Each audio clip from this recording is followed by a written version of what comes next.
मकर संक्रांति को हिंदू धर्म में विशेष महत्व प्रदान किया गया है। यह पर्व प्रत्यक्ष देव भगवान सूर्य को समर्पित है।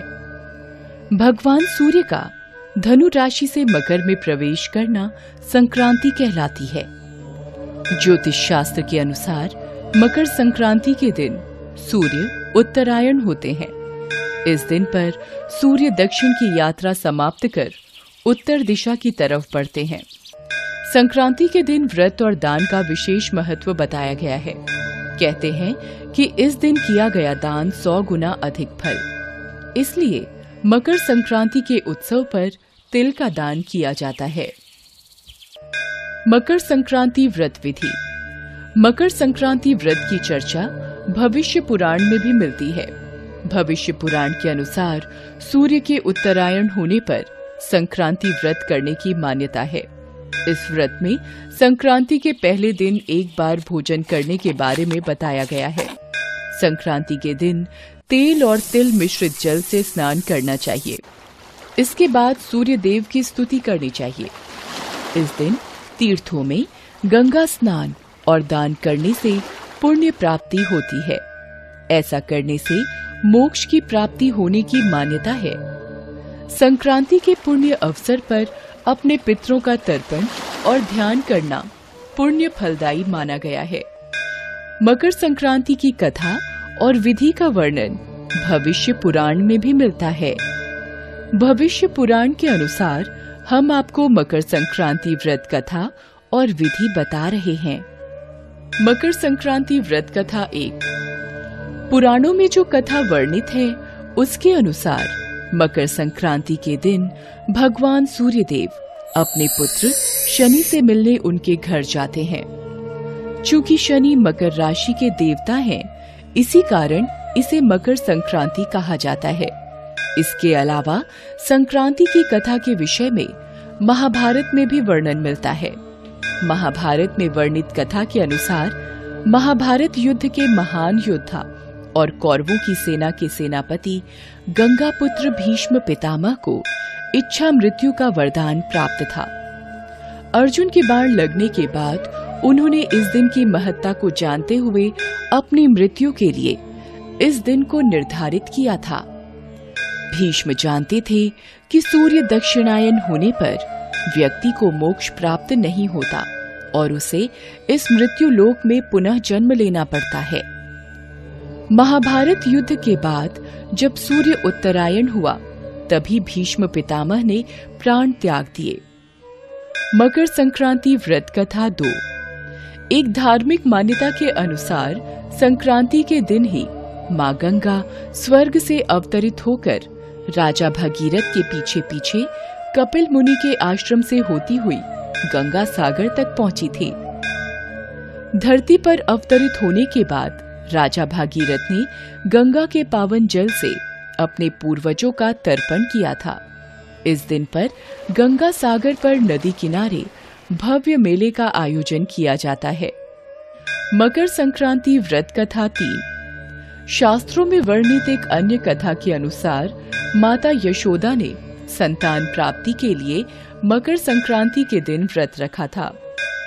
इस दिन महिलाएं तिल, गुड़ आदि दूसरी महिलाओं को बांटती हैं। ऐसा माना जाता है कि तिल की उत्पत्ति भगवान विष्णु से हुई थी, इसलिए इसका प्रयोग पापों से मुक्त करता है। तिल के उपयोग से शरीर निरोगी रहता है और शरीर में गर्मी का संचार होता है। चंदनपुर राज्य में दीनानाथ नाम का एक बहुत गरीब सेठ रहता था, जो कि किसी जमाने में बहुत बड़ा धनवान था। जब सेठ धनी था, उस समय सेठ ने बहुत पुण्य किए। गौशाला बनवाई, गरीबों को खाना खिलाया, अनाथ आश्रम बनवाए और भी बहुत से पुण्य किए थे। लेकिन जैसे जैसे समय गुजरा, सेठ निर्धन हो गया।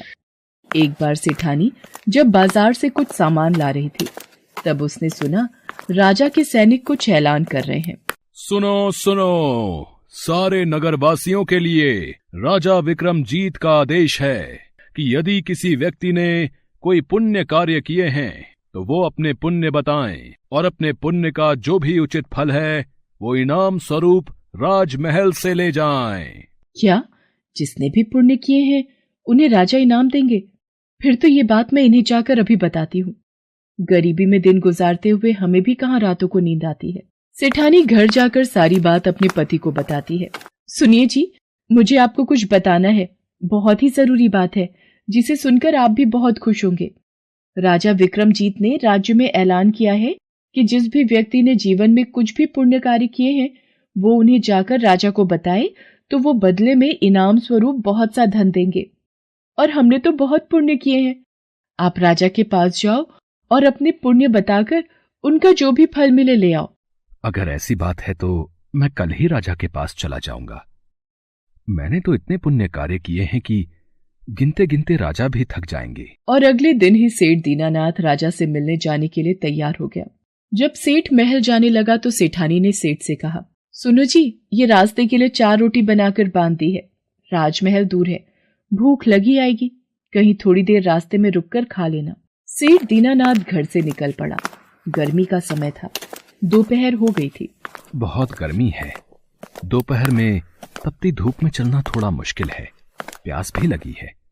सामने तालाब से पानी पीकर वृक्ष की छाया में क्यों ना बैठकर थोड़ा आराम कर लूं और रोटी भी खा लूंगा। सेठ दीनानाथ वृक्ष के नीचे रोटी रखकर पानी से हाथ मुंह धोने लगा। तभी वहां पर एक कुतिया अपने 4-5 छोटे छोटे बच्चों के साथ पहुंच गई और सेठ के सामने प्रेम से दुम हिलाने लगी। अरे, लगता है ये कुतिया भूखी है, तभी अपनी दुम हिला रही है। शायद ये मेरे से कुछ खाने के लिए मांग रही है। लगता है इसे मेरे पास से रोटी की खुशबू आ गई है। रुक, मैं अभी 2 रोटी तुझे देता हूँ। कुतिया को देखकर सेठ दीनानाथ को दया आ गई। सेठ दीनानाथ ने 2 रोटी निकाल कुतिया को डाल दी।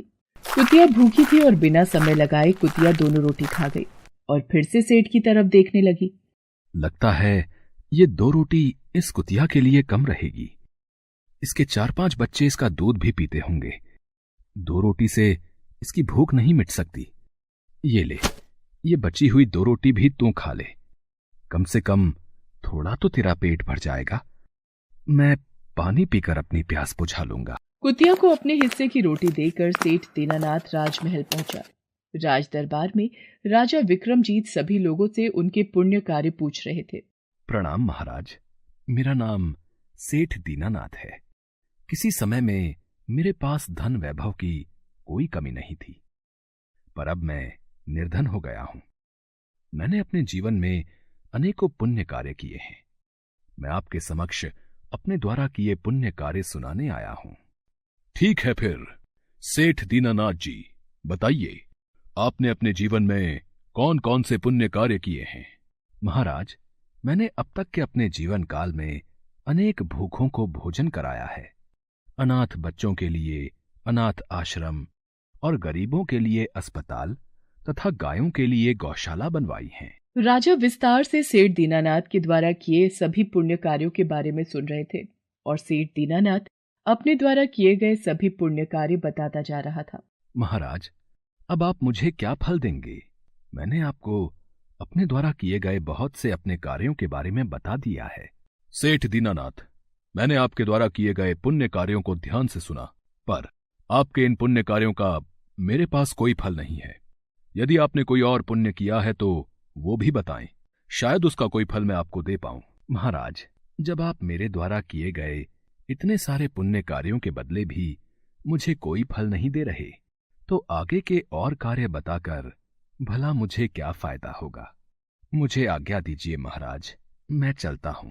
जब सेठ वापस जाने लगा तो राज सैनिकों ने राजा के कान में कुछ कहा और राजा ने सेठ को आवाज लगाई। सेठ दीनानाथ जी, रुकिए। आपने एक पुण्य कार्य प्रातः जो किया था वो तो आपने बताया ही नहीं। प्रातः तो मैंने कोई पुण्य कार्य किया ही नहीं। फिर राजा किस पुण्य की बात कर रहे हैं? मुझे तो कुछ भी याद नहीं है। परंतु महाराज, प्रातः तो मैंने कोई पुण्य कार्य नहीं किया। मुझे तो ऐसी कोई बात याद नहीं है। सेठ दीनानाथ जी, आज प्रातः आपने एक कुतिया और उसके भूखे बच्चों को अपने हिस्से की 4 रोटी खिलाई, परंतु उस पुण्य कर्म को भूल गए। आपके द्वारा किए गए उस पुण्य के बदले जो भी मांगना चाहते हो मांग लो, वो आपको मिल जाएगा। महाराज, मेरे मन में एक प्रश्न है जो मैं जानना चाहता हूं। मेरे द्वारा किए गए पिछले सभी पुण्य कार्यों का कोई मूल्य नहीं है और एक कुतिया को खिलाई गई 4 रोटी, फिर इसका मोल क्यों?